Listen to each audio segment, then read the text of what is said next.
sickle. Bleeding saints and forest witches, the past unburied, the books unsealed, the old celebration returning.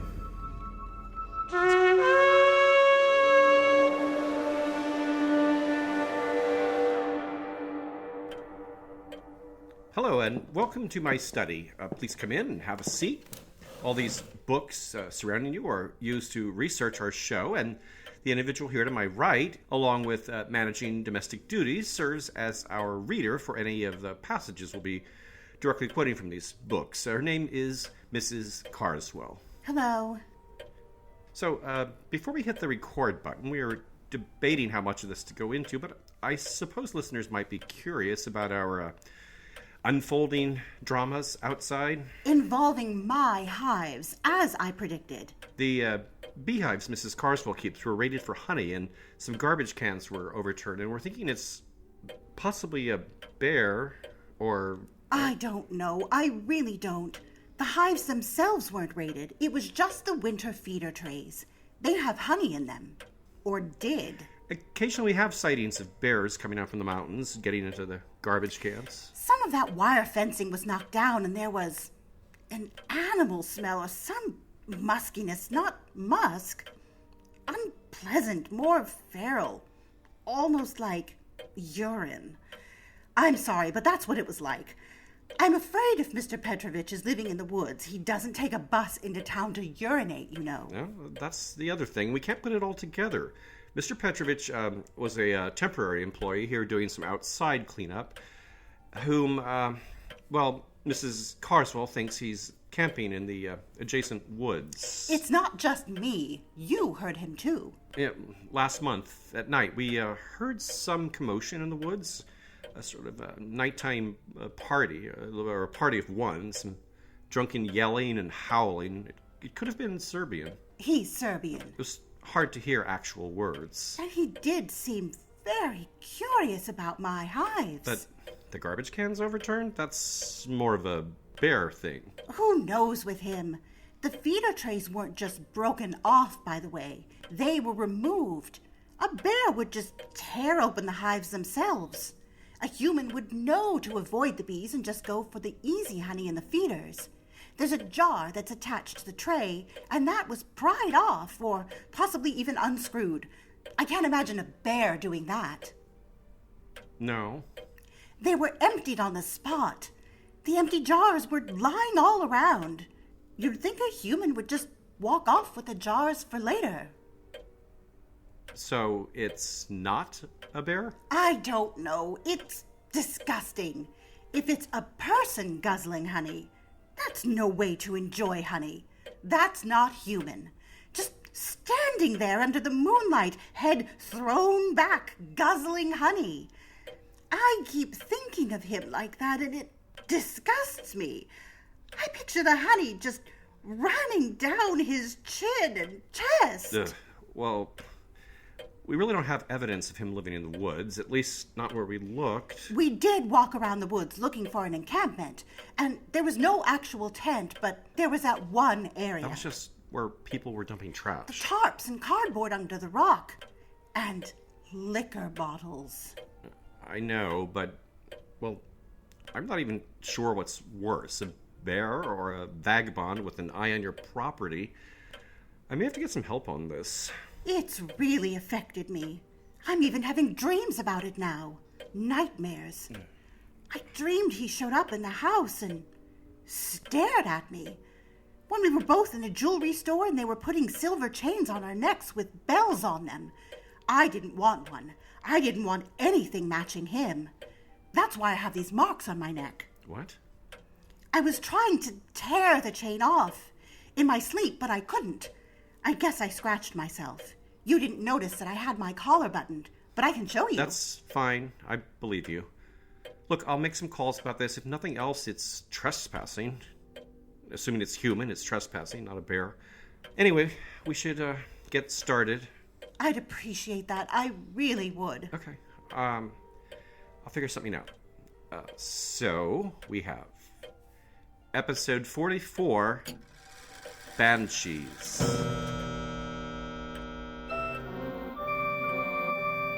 I am your host, Al Reidenauer, and this show, Bone and Sickle, explores the intertwining of horror and folklore in a historical context. I started the show as a way to further explore this area of intersection after writing my book, The Krampus and the Old Dark Christmas. Bone and Sickle only exists thanks to the generosity of our Patreon donors who receive a number of unique and sometimes handcrafted rewards which are related to the show and its themes. And I'll have more on Patreon at the end of the episode, and do hope you'll consider doing your part to keep this show coming out regularly. When my father died, the school teacher back the road, Mrs. Toohey, she's dead too, God rest her, she said she heard the gate opening and she heard the door of the kitchen opening. They were in bed. They didn't know he was dying. But people will tell you the banshee is screaming when the McCarthy's She said died. that's the banshee. The banshees, the awful scream. The banshee followed them, you see, when they died. And he was found dead in exactly the same place within a We week. were terrified of them. The banshee. In honor of St. Patrick's Day, we'll be turning our attention this time to Ireland's most dreaded folkloric figure, the Banshee, or the Banshee. That is two separate words, differently spelled in Irish, meaning woman of the fairy mounds. These she are the tumuli, or the barrows, or ancient burial mounds, believed in Ireland to be the dwelling place of fairies. The Eshi and Danashi are the modern and older Irish terms for the fairies making their homes there. However, as the character's been known since the 17th century, the Banshee doesn't quite fit into the traditional world of fairies, not in the way this world duplicates the social structures of the human world with its palaces and courts and royalty and games and amorous relationships. The Banshee, as it evolved in the early modern period, is very much a solitary figure. Her primary occupation is mourning, and not in any reserved or quiet way, of course.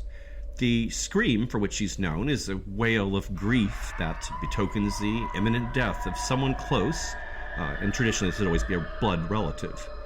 This sound, by the way, would never predict one's own death, as the dying person never hears the banshee. And the scream certainly never causes death, as some modern horror stories or movies might have it. The Irish are famous for their unrestrained, emotive funeral customs, which in the old days included dedicated mourners, often professionals, who were called keeners, from the Irish word quena, or lament.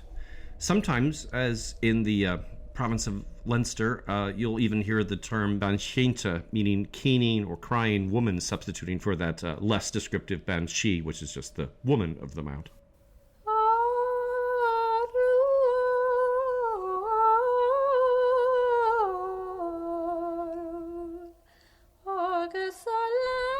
That's a 1957 Smithsonian field recording of a keen, a funeral lament, from the Aran Islands at the mouth of Ireland's Galway Bay.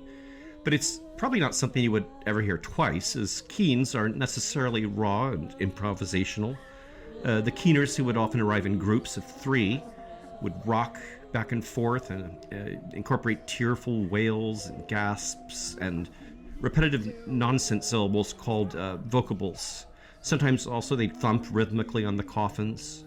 Keeners would take turns in a sort of handoff process, marking the end of their verse with one of these syllables or a characteristic gasp.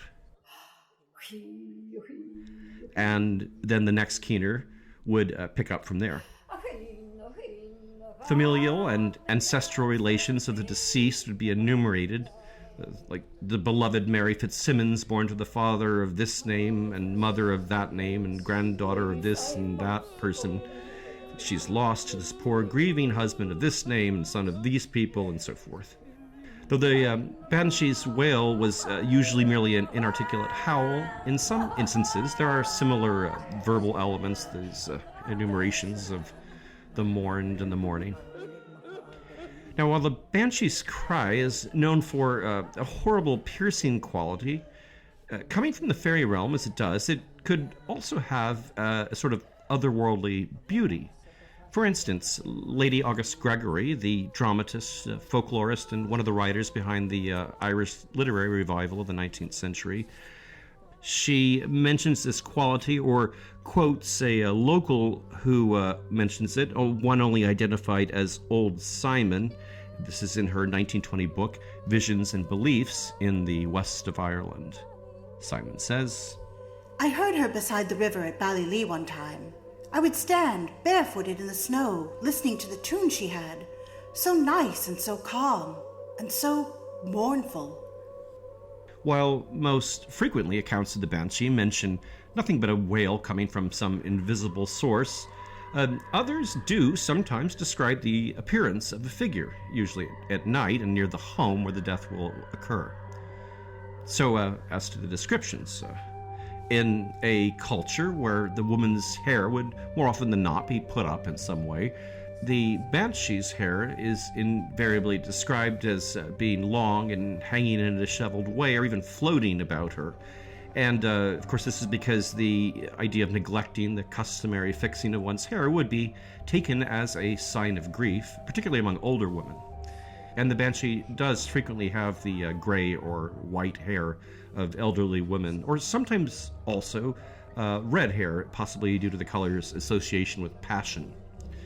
Her depiction as elderly could simply be a way to suggest her ancient ancestral link with the family, or it might relate to the fact that keening was often performed by older women, particularly as the custom began to die out. As a mourner, her eyes are also sometimes described as being red from weeping. Though there's the extremely rare report of a banshee of unusually tall stature, if her height is mentioned at all, it's often because she is unusually small. This would seem to be something inherited from the fairies, at least in more recent centuries when fairies were imagined in this way. The banshee that followed the previously mentioned Old Simon, for instance, was described by him this way. I looked down and saw a little woman, very broad and broad-faced about the bigness of the seat of that table, and had a cloak about her. Cloaks are often mentioned, though this would be nothing distinctive for a woman out and about in Ireland of the day. But another curious bit of dress is also sometimes included. More than once, I've run across 19th century reports of the banshee appearing with a petticoat over her head. In both cases, it was a red one. This reflects a custom of keeners in the country who would also appear with petticoats or shawls used like this, at least in rural settings where presumably they substituted for the sort of silk mourning veils that might be used more in the cities. Another unexpected detail I encountered is the clapping banshee. The 1910 book by Thomas Johnson Westrop, A Folklore Survey of County Clare, for instance, describes this sighting from the mid-1700s. A little old woman with long white hair and a black cloak running to and fro on top of the side wall, clapping her hands and wailing. As you might have guessed, clapping was also part of the keener's performance. We find this clapping again in the 1825 book, Fairy Legends and Traditions of the South of Ireland, by Thomas Crofton Croker, in which he recounts another story from the 1770s, one of the banshee that heralded the death of his own great-uncle. A servant, who is initially taken to be drunk by his incredulous mistress, makes this report of another daytime banshee sighted along the road. She was along with me, keening and screeching and clapping her hands by my side every step of the way, with her long white hair falling about her shoulders, and I could hear her repeat the master's name every now and then, as plain as I ever heard it. Another habit of the banshee, which is quite frequent in the old stories, is her use of a comb. Now, while this conflicts with what I said earlier about unkempt hair, I believe this element has been carried over from mermaid stories, as we'll later see a connection between banshees and bodies of water. Whatever the case, it's very common. The banshee is sighted combing her hair, or perhaps even more common, her comb is found or stolen by a human. A case of theft from the banshee like this is the one instance I'm aware of in which the banshee actually causes a death of a human. That is, she whisks him away to the other side. But more often, the comb must be returned to the banshee, who will show up at the home of the person possessing it. The return must be accomplished without actually touching the banshee, and is usually done by passing the comb through the window on a shovel or held in iron tongs. Iron, of course, being a sort of a kryptonite for the fairies. One story even mentions using red-hot tongs, which would seem a bit excessive, perhaps. Now, the banshee serves as a death omen only for certain families, old families.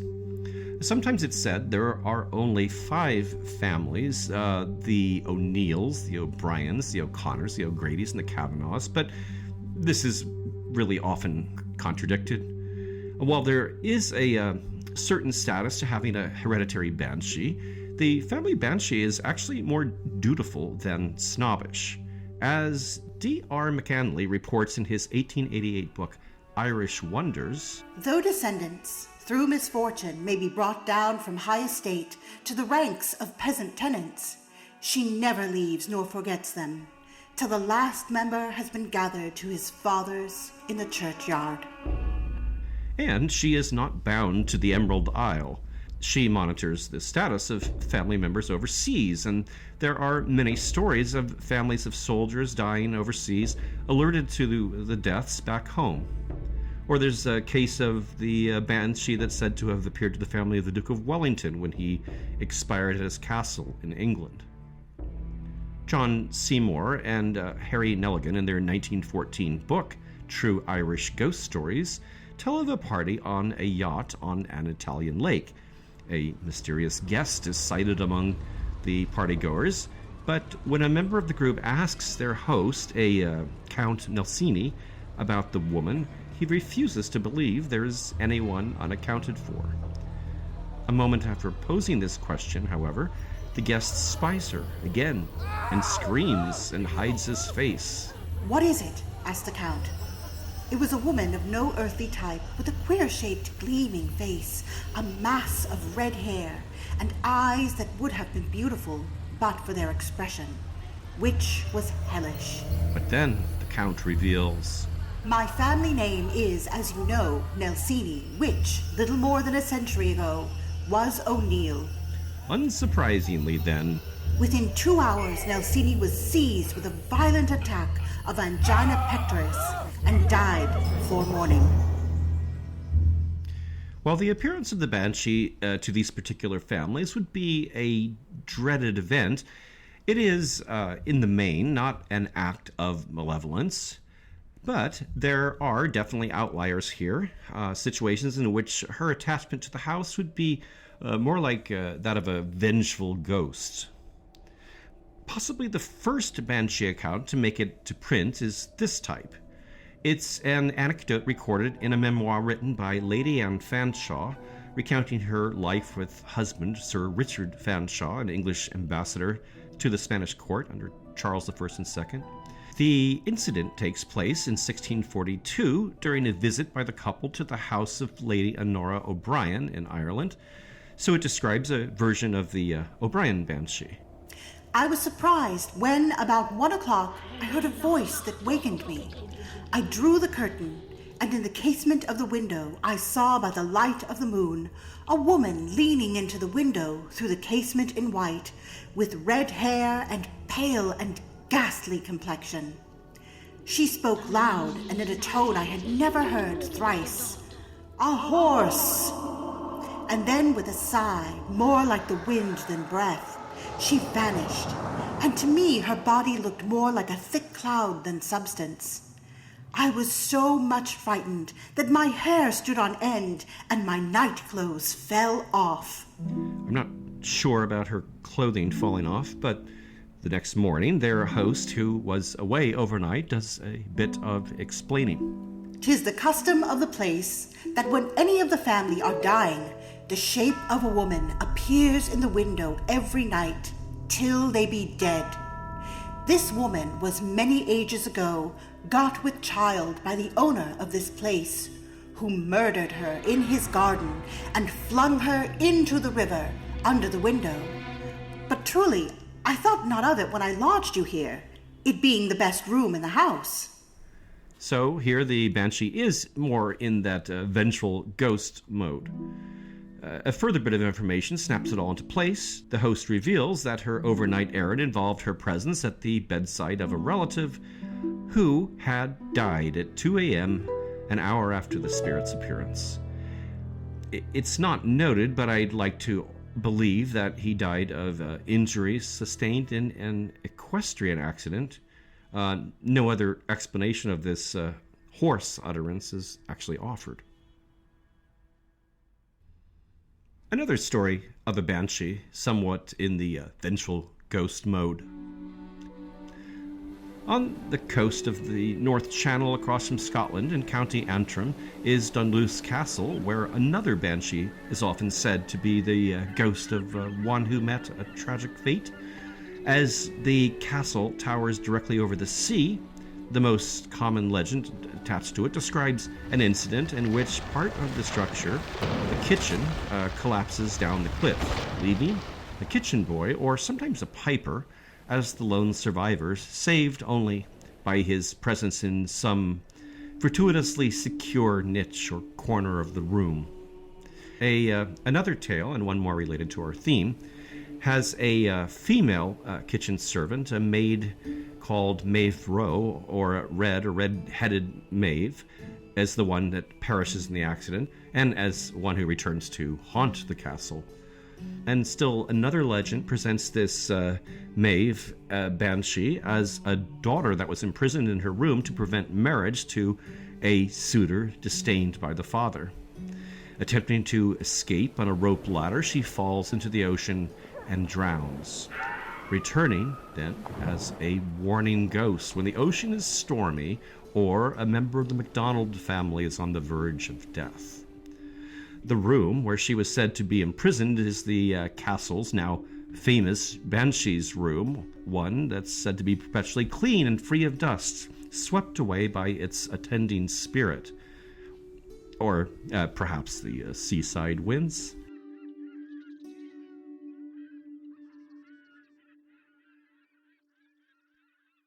Now, there's another Banshee room in another castle, also in County Antrim, about an hour south. It's Shane's Castle, and it hosts a Banshee also with a red appellation called Nenny Rowe, or Red Nenny with red hair. And together these two are sometimes referred to as the Red Sisters. However, this version of the figure, the Banshee of the O'Neills in this case, seems much more related to the lore of fairies rather than ghosts.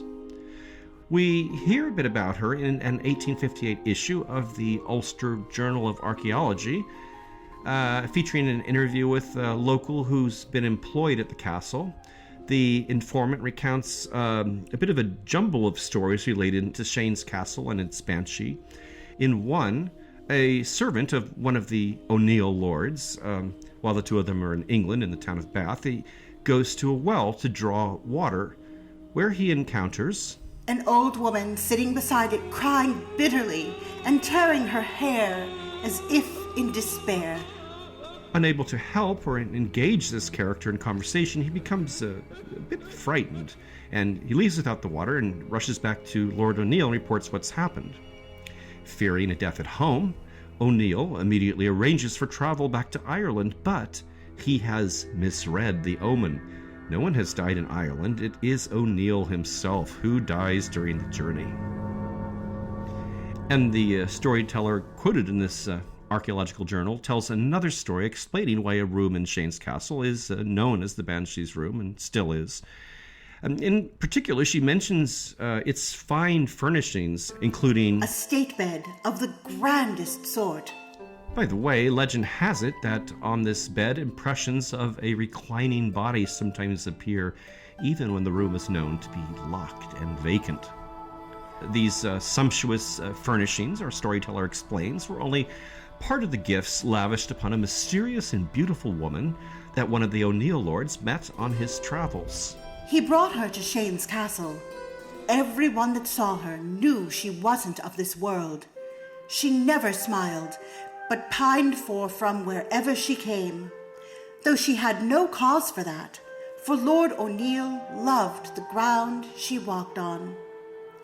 At any rate, she died, it was said, but if she did, no human eyes ever saw the corpse.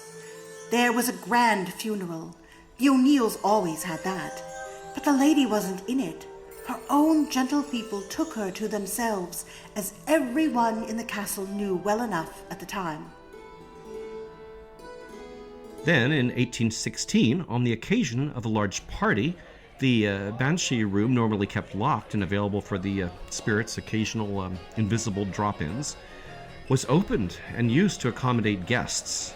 Of course, this was quite offensive to the Banshee, and the result was said to be a fire which destroyed much of the castle in 1816. That fire bit, at least, is documented.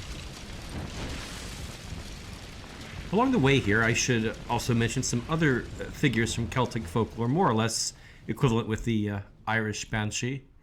In the Scottish Highlands, we have the figure of the Cognac, which literally means weeper.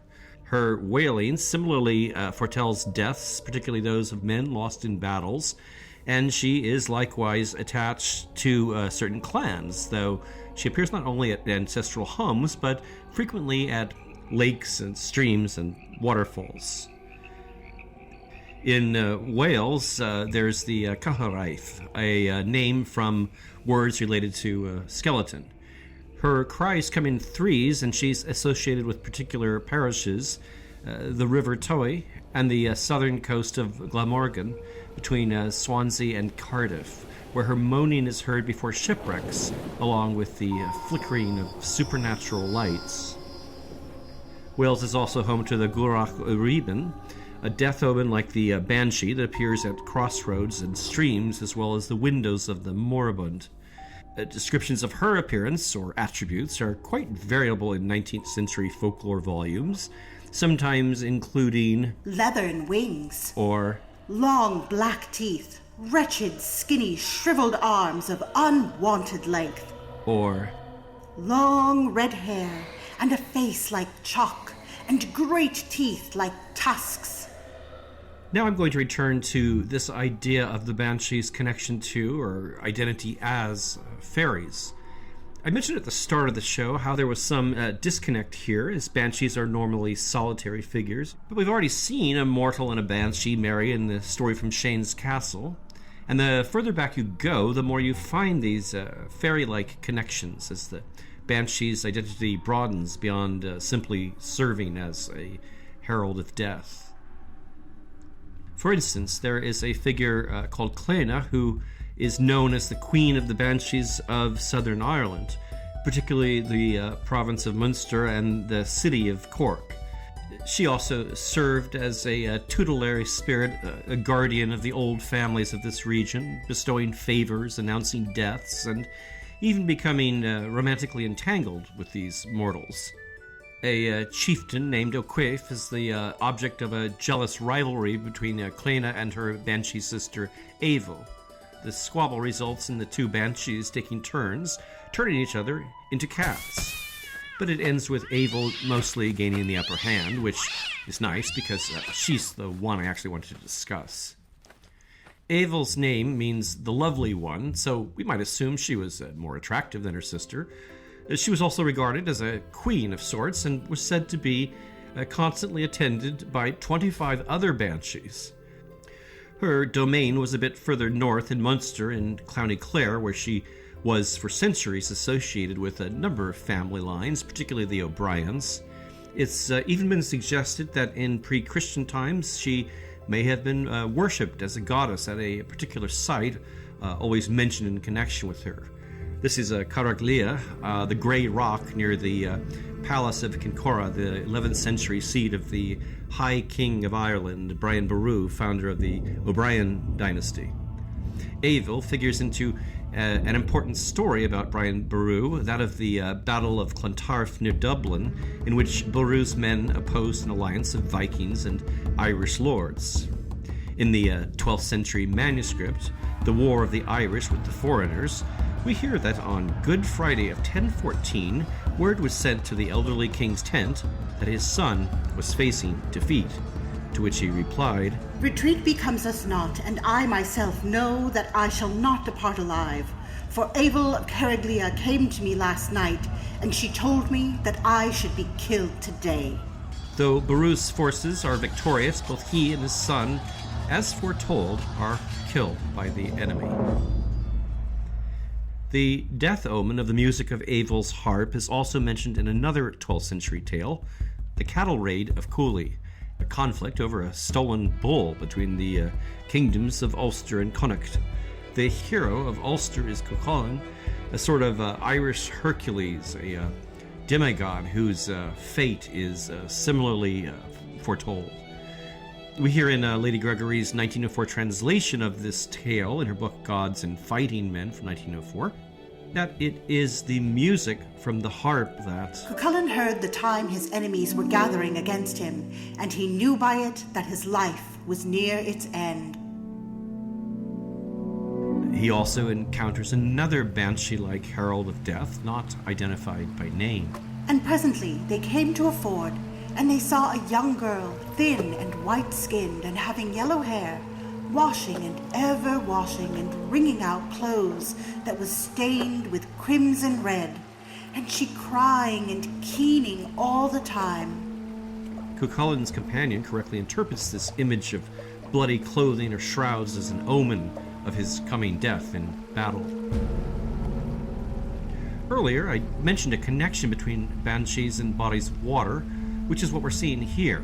And the figure who washes these bloody clothes in the stream is not restricted to Ireland. She's been termed the washer at the ford by folklorists and can be found in Scotland, where she's known as the Béanich, or washerwoman, and can also be found in Wales, in Cornwall, as well as Brittany, and certain other French regions where these washers, the lavandières, are sometimes called the midnight washers, are often said to have the feet of ducks, I guess spending that much time in the water. Humans who encounter them in Brittany are compelled to help launder the bloody garments. Refuse and you will be drowned, and if you help, your arms will be broken, twisted like the dripping garments they wring dry and torn from their joints. So it's a real win-win. But I have a particularly satisfying account of these sorts of laundress banshees occurring in the Irish Chronicle, The Triumphs of Turlough, written about 1380. It tells of the wars between the Irish O'Briens, led by Turlough, against the Anglo-Norman de Clares. It describes 3 different encounters with banshees, or prophetic fairy women of that type. The first is atypical, or it's closer to the lovely figures of Cleona and Avel in a more protective aspect. This one identifies herself as the sovereignty of Ireland, and though encountered at a lake is not washing bloody garments. She's described as a lone woman that approached them. Fair of face she was, and of modest mien, rare altogether. For the strangeness of her aspect, for the glory of her form, all as one man took heed to her. A maid with rosy lip, with soft and tapered hand, pliant and wavy, her flowing hair was, and her breasts were very white. She makes her appearance to reprimand Turlough for turning back from a particular battle in which he could have seen victory. And with her parting words, she then ascended from them upwards in the semblance of a lustrous cloud. The second banshee is encountered by the waters of Loch Rask. As the soldiers approach, they behold the monstrous and distorted form of a lone, ancient, hideous hag that stooped over the bright loch shore. The hideous creature's semblance was this. She was thatched with elf locks, foxy grey, and rough as heather. long as seaweed, inextricably tangled, and had a wrinkled, foully ulcerated forehead. Every hair of her eyebrows was like a strong fishhook, and from under them, bleary, dripping eyes peered with a malignant fire between raw, crimson-edged lids. She had a great bluish nose, flattened and wide, copiously snorting and dripping. Her lips were livid, white-rimmed pustular that outwards turned up to her snout and downwards to a stubby beard. The crone had a mound of heads, a pile of arms and legs, a load of spoils, all which she rinsed and diligently washed, so that by her labor the water in its whole extension was covered with hair and gory brains. When the soldiers demand her name, she says that it is the Dismal of Burren. I should point out that this figure is encountered by the English declares, not the soldiers of Turlock, who, as the book's name suggests, will be triumphant. As this creature speaks in Irish, an interpreter is called to interpret her prophecy of doom, and it is not well received. By the perverse wretch's bitter forecast, the host was startled, and with javelins straightway would have cast at her, but on the rushing wind she rose above them.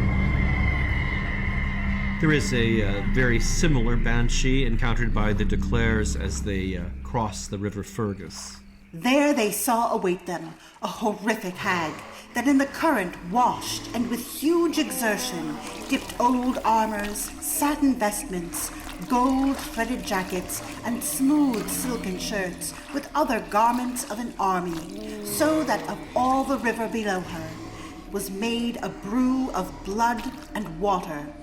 From the frightful being's fist, as she wrung those fabrics violently, the red blood squirted and fell, dyeing the river over. Her message of doom is the same, and, as foretold, the soldiers of Dermot O'Brien rout the English declares at the Battle of Kirk-Kimrow on August 15th, 1317. Listen carefully. For you too may hear her cry. I'm not frightened because I know she's coming to oversee my journey. She, the weeping one, she wails for the dead. I thought I'd wrap up the show with a quick look at some cinematic banshees. And what you're hearing now is from the 2009 Australian film Damned by Dawn. If the title happens to remind you of a certain Sam Raimi movie, it's not by chance. Damned by Dawn is in no small part in homage to Raimi's Evil Dead films. While its banshee arrives traditionally enough to foretell the death of the lead's grandmother, it's pretty soon attempting to kill off the entire cast in very non-traditional, if occasionally amusing ways. Banshee. Oddly enough, I'd say it's a Disney film that presented a banshee that for many was most memorable, and that would be in the 1959 film Darby O'Gill and the Little People, rated G.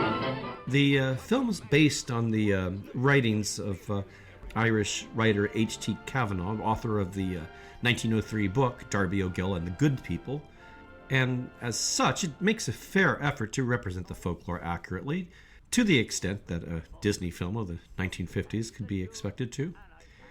Disney had been eager to make this film for a while, arranging a 1947 visit to Ireland to discuss the project with the National Folklore Commission there. But it was, strangely enough, not until the copyright on Kavanagh's books expired that the film was actually released. Disney's promotional campaign included a peculiar attempt to suggest that he captured actual leprechauns to play the roles in his film. I captured the king of the leprechauns. In a 1954 episode of The Magical World of Disney, He appears alongside actors representing leprechauns discussing the production. And the theatrical release of the film opens with an on-screen thank you to the leprechaun King Brian for his cooperation. Through the use of forced perspective sets and other in-camera tricks, the leprechauns were combined quite convincingly with actors playing their human counterparts, and even viewed today, the effect is still surprisingly convincing. The Banshee!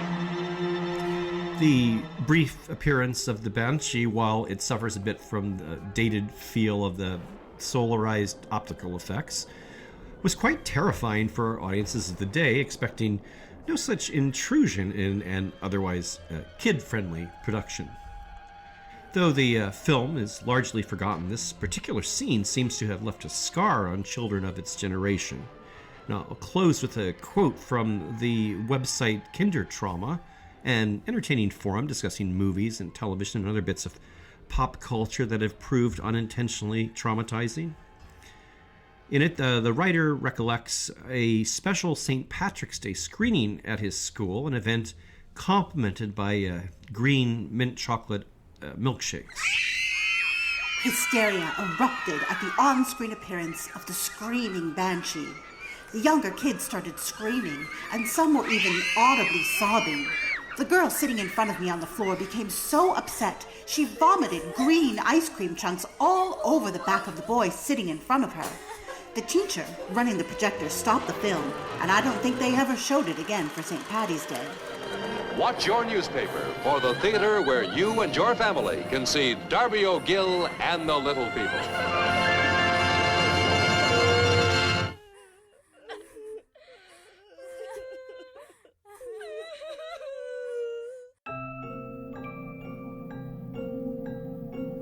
I hope everyone's been enjoying our show and that you might have the opportunity to share episodes with friends who might be inclined to also enjoy what we do.